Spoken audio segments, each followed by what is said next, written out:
So when you're in here, I can zoom in. I'm recording 4K on that one, so you can zoom in. Okay. All right. Sounds good. Cool. I started the last one. Okay, cool. All right, so this video is a little bit of a departure. We're not actually riding. We're going to give you a little bit of information. Hi, my name is... Oh, never... Hi, my name is... Oh, that's right. You're going to throw Oh, in... yeah, lower thirds. Sorry. That's okay. So my wife was mentioning the other day that she's been getting a lot of questions about how we are getting to and from our starting and stopping places. So I decided that we would have Chris, since he is the geographic expert and the Sherpa of this TAT, that he would tell us where we went and how we got there. And No, wait a minute. What? A Sherpa implies I'm carrying the heavy load. Oh, I think there's somebody else who's missing who's carrying the heavy load. Well, yes, but he's not here at the moment, and you can call me the expedition guide, but all right, not that's a too many Sherpa. syllables. I'll go with Sherpa. The Moto Photo Sherpa. All right, so if you would please then explain to these fine folks how we're getting to and from each starting point, since we have decided to put the TAT into 4 stages.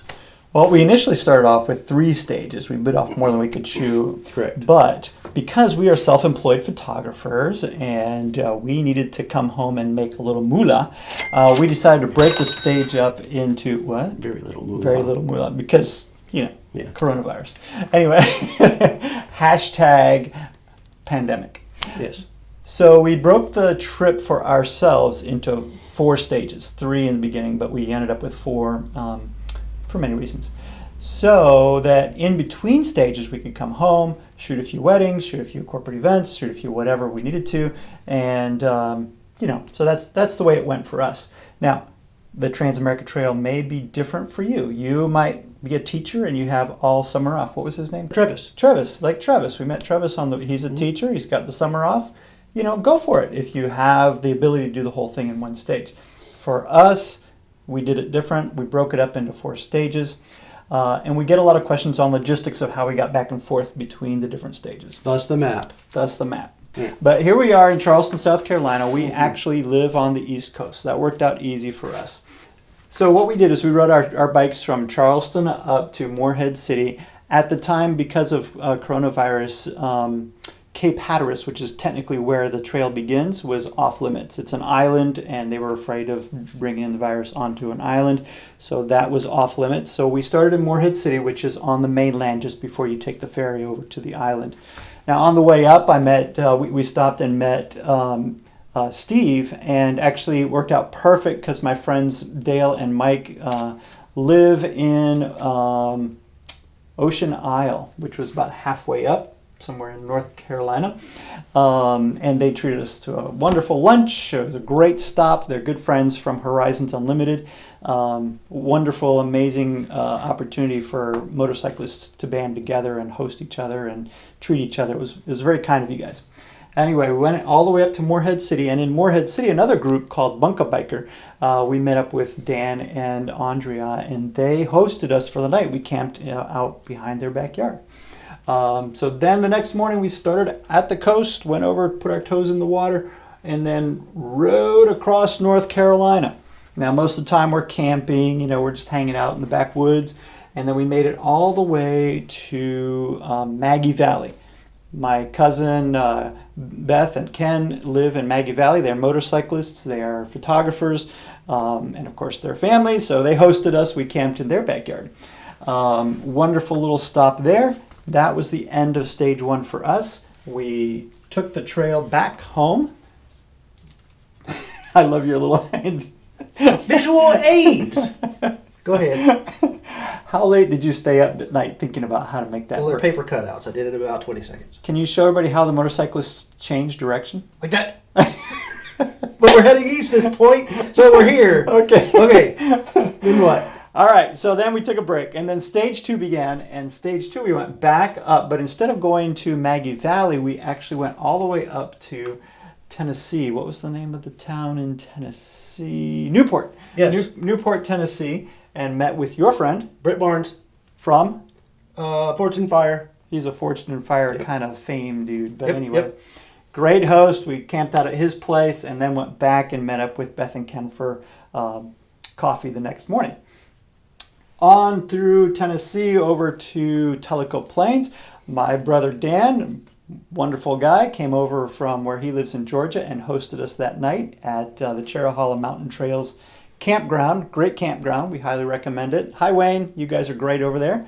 But many thanks to Dan. He cooked for us. He just was our host that night. It was awesome. And then the next morning, we took off and went to Tim's Ford Lake and met up with Steve's friend, Griff. Happens to have a lake house there. So that was right along Tim's Ford Lake. Thanks, Griff. That was an awesome stay. And then the next morning, we took off again and just headed across, doing some more camping along the way. Savannah, Tennessee. I forget all the little places we stopped Ripley, at. Mississippi. Ripley, Mississippi, believe it or not. We did a big U. Here. We did a big U underneath Memphis to avoid the big city life. But anyway, so then we found a cool little campground and spent the night up there. The next morning, we went to the official TransAmerica Trail Visitor Center. You guys probably saw the episode where we photographed Simon and Percy, great hosts to the TransAmerica Trail. Near the Poplar Grove, Trenton area. Yep. Mm-hmm. Thanks, guys. You guys rocked. It was so neat. We could have hung out all day listening to their stories. They would have kicked us out. All right. So then from there, we went to the Ozarks. Well, we went to the Ozarks, and that's where I think your bike decided to take a nap at some point. For a minute. It wasn't a big deal. No big He just deal. needed a rest. Just a little rest. He knew I did too. And then over to Roland, Tennessee, Roland, Arkansas. Roland, what are these states? Yes. near Oklahoma. there. Correct. So in Roland, Oklahoma is a little bit south of the TransAmerica Trail. We took a tiny little detour because we needed to meet up with our kind and gracious transportation hosts. And this is where it gets complicated. So from here, it was really not feasible to ride our bikes all the way back. I mean, we could have, but geez, that would have been painful. So Steve's wife, Kim, thank you, Kim, and her best buddy, Kim, right? Mm-hmm. Decided, the other Kim is from Charleston. Anyway, they brought the truck and trailer from their place in Hartsville and met us on I-40 there at the 4-Star Diner. Or actually, we turned around at the 4-Star Diner and started heading back so that we could meet them partway. But they did the brunt of it. Anyway, got on the trailer and jumped in the truck and vroom, right back to Charleston. All right, so that's how we are getting around. We're using this truck and trailer instead of worrying about paying for shipping. You can ship your bikes. That's one option. Of course, you can ride it home. I know we're a bunch of jerks for not, being hardcore and riding all the way, but it just, because it would take twice as long to travel that distance as it does in a truck, that's just what's worked out for us. All right, so then stage 3 begins, and we leave Charleston once again. Jason and I ride up to Steve's house in Hartsville. We put everything on the trailer and drive all the way back to Roland. Now, this time around, Steve's parents, who are so kind, And 91. and 91, you guys are amazing for 91, they went with us. And we got to Roland, Tennessee. We were going to unload the bikes there. Correct. We were. And they were going to take the truck on to visit their other son who lives in Denver, Colorado. Empty, of course. And then we were going to jump back on the TAT. However, what happened? massive. I forgot the cloud and rain visual aids. I think it was some kind of a remnant from a hurricane. It was the only rain cloud in the entire United States. Clear. It was right there. Like in Linus and... Yes, the Pigpen cloud. Yeah. Yeah. So what did we do? So instead of starting TransAmerica Trail Stage 3 off in the miserable pouring rain, we cheated a little bit. We stayed in the truck on the trailer and just went north a little bit. And that way we picked up the TransAmerica Trail from a little bit north, and we were able to avoid the rain clouds, which were going this way. Well, we are on the tap. Actually, we're not. We're on our way to the tap, but we're cheating. We were supposed to drop the car off the truck with the trailer with my parents, and they in theory, should be driving right now. So it's going to cost them dearly. However, At least a cookie. at least a homemade chocolate chip cookie. Let me show you what your dad's doing. Are you having fun yet? Oh, fantastic. Are you driving us? I'm supervising the driving. He needs a lot of supervision. And what are you doing, Miss Betty? I'm trying to figure out where I am on my iPhone. That's not a good thing that you're trying to figure it out and you're the official navigator. Well, that's the way it is. Some days we have problems. So there you have it. Supervision, my whole life. Navigating, well, she's trying. Anyway, got back on there and rode to Ponca City. Beautiful, man. Those early hills in Oklahoma were just gorgeous. And had another great host, Dave and Donna. You guys were awesome. We had some amazing barbecue, homemade barbecue, and they gave us their trailer to stay in. They are also Bunka Biker hosts. And if you haven't checked out Bunka Biker and you're a rider, man, I highly recommend it. Our friend Z Traveler has done an amazing job of promoting Bunka Biker and really getting it to be a thriving community. So many great people we've met on Bunka Biker. Lots of good tips. Lots of great riding tips to you. Then we continued on into Colorado, getting into a little piece of New Mexico, of course. And in Colorado, we found the most amazing wild campsite on this bluff overlooking this massive valley. It was gorgeous. Good job, Steve. What'd you find us? I found this the most epic spot. Jason, you got to show us? Wait till you see the view that we have. Show us the Vanna White view with your hands. Remember the name of the town? Linville? Trinidad. Trinidad. Oh, Linville, Trinidad. One of those. It starts with a letter. Same thing.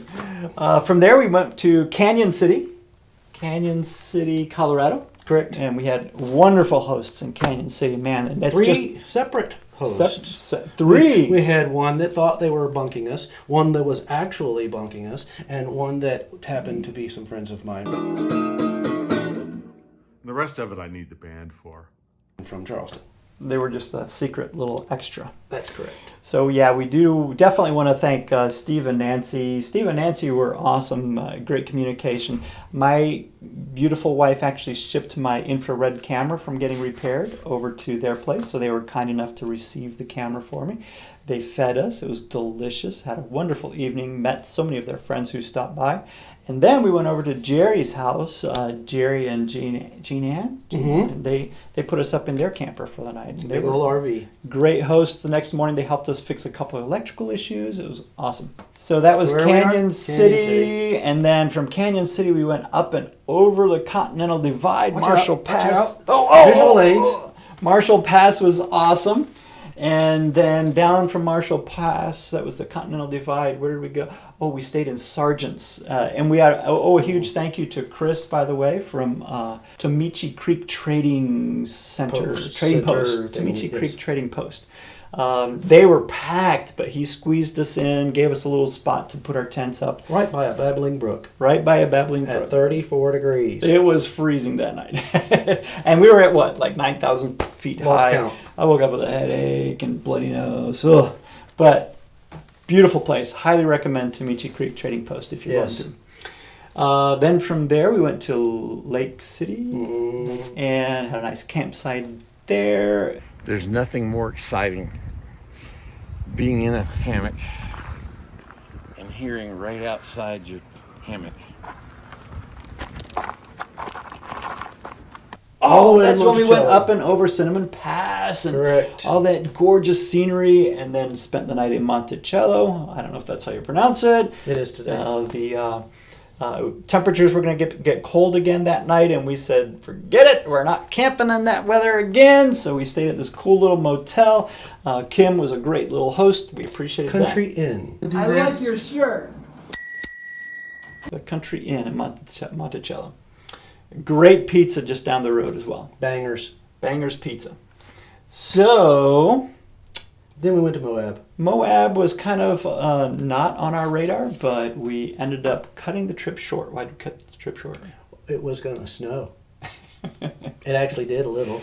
Freak storm. Just when we're trying to finish out stage 3 of the TAT, big old freak storm came through. I think they blew out some They records. had 100 plus degrees the week before, and they were having 30 something degrees and snow the week after. So we hit it right in the middle between 2 world records of some sort.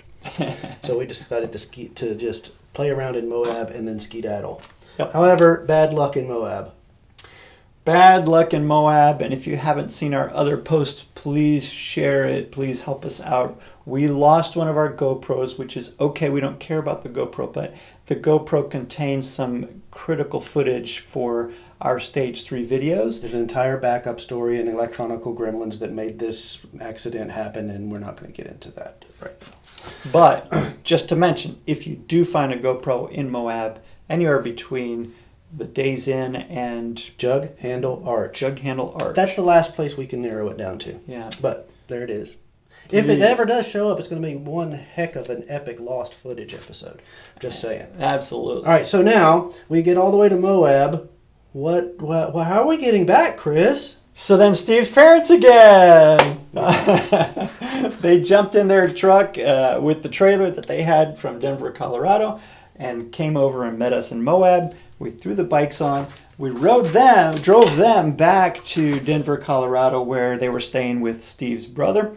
And then from there, they took a rental car, and we're just going to enjoy the sights out west and visit some friends. And we jumped in the truck and the trailer with the bikes and hightailed it home. 36 hours out of 48 in a truck. All the way to Hartsville. 2 days. We rode all day long that first day. Spent 6 hours at night somewhere in This vicinity. Are you sure? I think it was up here somewhere. Oh, I thought we made it all the way to Florida. Just Delirious. crashed for 6 hours, jumped up, got back in the truck, and all the way to Hartsville. So, which brings us to where we stand now, which is at a crossroads. Okay. Because this is where we ended. We are going to start back up in Monticello for stage 4. Uh-huh. The problem is we have Corona and wildfires and winter. So we have to decide when we're going to start stage 4. Yeah, let us know what you think. How are we going to finish this stage 4? It's a thing. We could have a gap trip, Gap trip. Okay, cool. maybe. Now, are you going to be able to speed some of this up? Because that seems really long and boring. Mm-hmm. Okay. Watch.